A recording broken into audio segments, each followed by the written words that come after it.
जय जगन्नाथ प्रिय दर्शक बंधु जगन्नाथ शरणम चैनल रे मु स्वागत करुछि पंडित भजराम सरपति।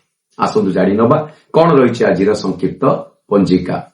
आज ज्येष्ठ मास कृष्ण पक्ष द्वितीय तिथि रविवार 3/5/2026।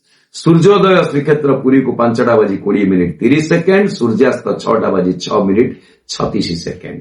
आसतु जानि नबा कोन रहिछि आजिर श्राद्ध दिवस केउ तिथिरे आज द्वितीयर एकोदिष्ट एवं पार्वण श्राद्ध।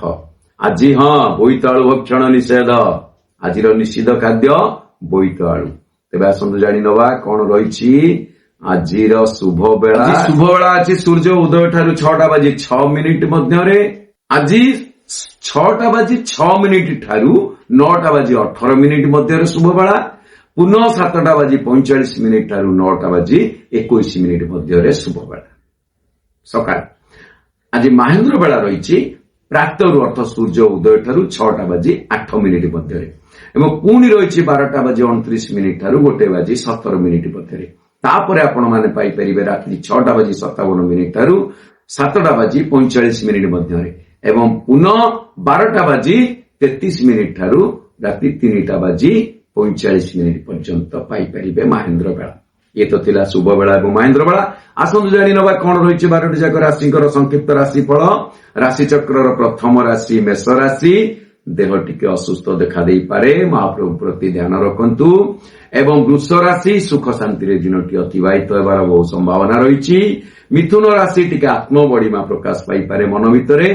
कर्कट राशि व्यक्ति विशेष मानकर अनुताप रे दिनटी कटि पारे। सिंह राशि आज टिके कौनसी कार्य रे बाधा प्राप्त देखा देई पारे। कन्या राशि कार्य सफलर यथेष्ट संभावना रहिछि। तुला राशि मन उद्वेग देखा देब। बिछा राशि स्वाधीन चिंतार दिन को अतिबाहित करिवे। धनु राशि व्यक्ति विशेष मानकर आज कौनसी कार्य टिके देखि चाहि करंतु कारण हानिर जोग अछि। तेबे कार्य को महाप्रभु प्रति समर्पण भाव नै कि कार्य करंतु। आ मकर राशि कौनसी कार्य को प्राधान्यता देबे। एवं कुंभ राशि आज सुख सम्मान प्राप्ति हेबे। मीन राशि भक्ति भाव रे दिनटी अतिबाहित हेबो।